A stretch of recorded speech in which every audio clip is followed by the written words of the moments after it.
जो कुछ बात कहनी मैं सीधी बात कर लेता हूं। और उस दिन मैंने वही बात की कि अगर राहुल गांधी प्रधानमंत्री बनते हैं तो बनने दो। अपने घर में पनाह देता है तो राम का नाम यूं बदनाम ना करो साहेब, देश के लिए कुछ काम कर लो साहेब।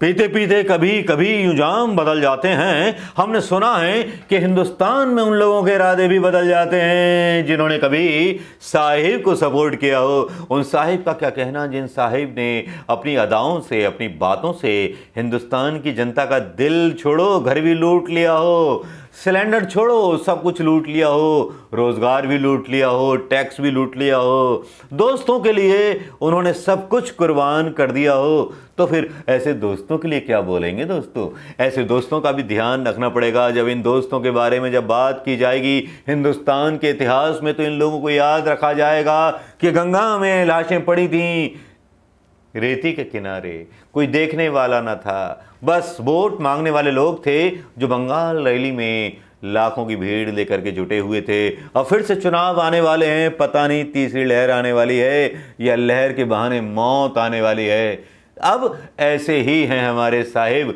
और जब साहिब के बारे में जब सारी चीज़ें चल निकलती हैं, राफेल से लेकर के हर चीज़, तब कोई मीडिया सवाल नहीं पूछता। लेकिन शिवसेना ने आज बड़ा कांड कर दिया। शिवसेना ने ऐसा कांड कर दिया कि भारतीय जनता पार्टी के कई नेताओं को सदन से बाहर कर दिया धक्का मार करके। तब क्या? तब ये कि वो भी भारतीय जनता पार्टी की नकल कर रहे हैं ना। जिस तरह से आपने हिंदुस्तान की संसद को चलाना चाहा, अब महाराष्ट्र की शिवसेना और उद्धव ठाकरे भी चलाने लगे हैं। लेकिन राज ठाकरे भी आपके बारे में कभी कुछ कहा करते थे, उसको जान लीजिए, पहचान लीजिए, तब हिंदुस्तान को आप पहचान पाएंगे। क्योंकि हर बात कहने के लिए नहीं होती, हिंदू का दिल बहुत बड़ा होता है। हिंदू का दिल इतना छोटा नहीं होता कि किसी को गाली दे दे, किसी के साथ बदतमीजी कर दे। अरे ये तो वो आदमी है जो राम के नाम पर विभीषण जैसे व्यक्ति को भी अपने घर में पनाह देता है। तो राम का नाम यूं बदनाम ना करो साहेब, देश के लिए कुछ काम कर लो साहेब। दोस्तों नमस्कार, बात करेंगे हम प्रधानमंत्री साहब के। प्रधानमंत्री साहब ना तो पीएम केयर फंड का हिसाब देते हैं, ना कोरोना पर कोई जवाब देते हैं। हाँ, अपने पोस्टर जरूर लगवा देते हैं और उन पोस्टरों को लेकर के बहुत सारी बातें चलने लगती हैं। इनके चरित्र के अनुमान लगने लगते हैं, सोशल मीडिया पर बातें होने लगती हैं कि साहब प्रधानमंत्री मोदी जी कहाँ सोए हुए थे जब इतनी सारी मौतें हुई थी। लेकिन एक बात गौर कीजिएगा, सोशल मीडिया से, इलेक्ट्रॉनिक मीडिया से, गोदी मीडिया से मोदी जी का नाम अचानक से गायब हो गया है। मोदी जी की बदनामी के बारे में कभी कोई जिक्र नहीं होता। यूट्यूब पर कोई वीडियो मोदी जी के बारे में बना के जरा डाल के देखिए, उसको उतनी रीच ही नहीं मिलेगी। क्योंकि मोदी जी के बारे में बोलना गुनाह है, शाह के बारे में बोलना गुनाह है। लेकिन साहब मैं आपको कुछ चीज़ें आपको याद दिलाना चाहूँगा। इस प्रधानमंत्री ने जो बोला था उसके बारे में राज ठाकरे ने कितनी हैश टिप्पणियां की हैं, वो उनको सुनाना चाहूँगा कि राज ठाकरे का वो इंटरव्यू आज फिर से जिंदा हो गया है। जो राज ठाकरे ने बोला था उसके एक एक शब्द को सुनिएगा और एक एक शब्द से जानिएगा किस तरह से हमारे साहिब को उन्होंने नंगा किया था राज ठाकरे साहब ने। सुनिए वो आवाज़ें इको होती हुई जो आज की कहानी कह रही हैं। सुनिए राज ठाकरे साहब का। मुझे लगा कि भाई अगर ये आदमी इस तरह से काम कर रहा है, ये जो बोल रहे हैं अगर इस तरह से होगा तो मुझे लगता है कि देश का भला होगा। लेकिन जब ये प्रधानमंत्री बने, प्रधानमंत्री बनने के बाद पता चला ये आदमी अलग है, ये दूसरा ही आदमी है। यानी जो मुझे बताया गया, जो दिखाया गया, वो एक झूठ था और आप उसमें फंस गए। सब लोग फंस गए, देश फंस गया। मुझे एक बात बताइए, आपको लगता है कि मैंने कहा कि वो प्रधानमंत्री बनने चाहिए इसलिए देश ने प्रधानमंत्री करके चुना? तो मैं अभी बोल रहा हूं कि वो प्रधानमंत्री बन के नहीं रहने चाहिए अभी। सुनते हो मेरी बात? फिर जब मैं ये कहता हूं तो लोग बोलते कि आपने कहा था कि प्रधानमंत्री बनने चाहिए, तो आपको लगता है देश ने सुन लिया। अभी मैं कह रहा हूं कि ये नहीं बनने चाहिए। वो नहीं बनने चाहिए तो कौन बनने चाहिए फिर? कोई भी बने। क्या आप चाहते हैं राहुल 125 करोड़ की आबादी में आपको ये प्रश्न पड़ रहा है कि ये नहीं तो कौन? क्योंकि आपकी रैलियों का फायदा तो कांग्रेस और एनसीपी को होने हो दो रहा ना है। फिर।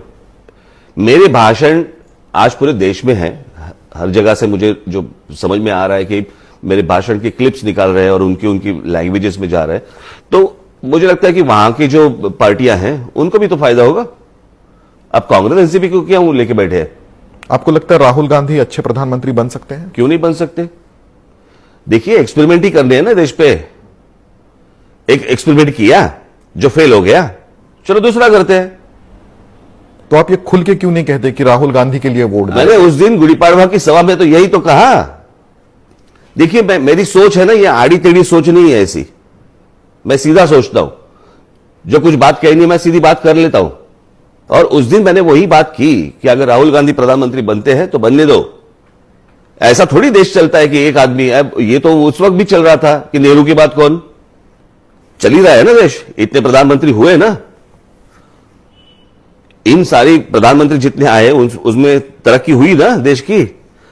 जो कांग्रेस ने ये जो आपका व्हाट्सएप और ये सारी चीजें, ट्विटर ये उनके जमाने में आया ना, कांग्रेस के जमाने में। अगर कांग्रेस वाले काम नहीं करते तो नरेंद्र मोदी यूज क्या करते फिर फेक न्यूज के लिए? ठाकरे साहब का इंटरव्यू आपने सुन लिया होगा, सारी चीजें आपको पता चल गई होंगी कि हमारे प्रधानमंत्री जी किस तरह के हैं। उन्होंने पूरा डिस्क्रिप्शन दिया होगा।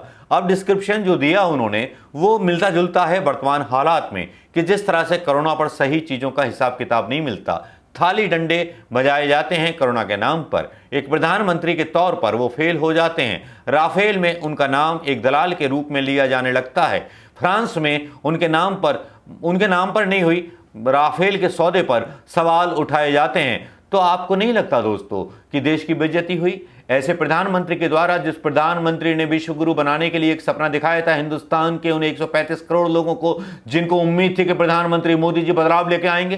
क्या प्रधानमंत्री मोदी से सवाल नहीं पूछे जाने चाहिए उन बेरोजगारों के बारे में जो बेरोजगार हो गए? नहीं पूछे जाने चाहिए सवाल उन स्टूडेंट्स के बारे में कि जब कोरोना के टाइम पर जिन स्टूडेंट्स की पढ़ाई मारी गई, जिनको मेरिट के आधार पर पास कराया गया, क्या वो देश का भविष्य बनाएंगे ऐसे स्टूडेंट्स? उनके बारे में क्या कोई नीति प्रधानमंत्री मोदी जी के पास थी, या इनके उन लोगों के पास थी जिन लोगों की कमेटियां इन्होंने बनाई थी? उन कमेटियों के ही सुझाव इन्होंने नहीं माने थे और उनको कमेटी के लोग ही इनको छोड़ करके चले गए, जो कोरोना से लड़ने के लिए बनाई थी। चीन से क्या लड़ेंगे, पाकिस्तान से क्या लड़ेंगे? केवल सत्ता में चुनाव लड़ना इनको आता है, हिंदू मुस्लिम का जहर फैलाना इनको आता है। उसमें सारे चीजें ये लोग इस्तेमाल करते हैं। हिंदू मुस्लिम भी इस्तेमाल करते हैं, सारे झटके इस्तेमाल करते हैं। गोदी मीडिया को इस्तेमाल किया जाता है, ईवीएम को इस्तेमाल किया जाता है। सबको इस्तेमाल करने के बाद भी जो राज ठाकरे ने बोला, क्या इनके बारे में एक एक शब्द सही नहीं बोला या गलत बोला? अगर गलत बोला है तो राज ठाकरे पर आप कमेंट कीजिए, और सही बोला है तब भी कमेंट कीजिए। लेकिन सवाल राफेल का है, सवाल कोरोना वैक्सीन का है, सवाल पीएम केयर फंड की जांच का है। उसका जवाब कौन देगा? उसका जवाब तो शायद सारे भारतीय जनता पार्टी के वो वरिष्ठ नेता राजनाथ सिंह हो, मनोहर पारीकर तो रहे ही नहीं, खैर राजनाथ सिंह, और कौन से हैं, गडकरी साहब, सुषमा स्वराज अच्छा चली गई, ओ अरुण जेटली अच्छा निपट लिए, फिर कौन बचा? फिर योगी आदित्यनाथ तो अब मुख्यमंत्री का लड़ रहे हैं, सुन रहे हैं कि उनको भी चुनाव हरा दिया जाएगा। फिर बचा कौन?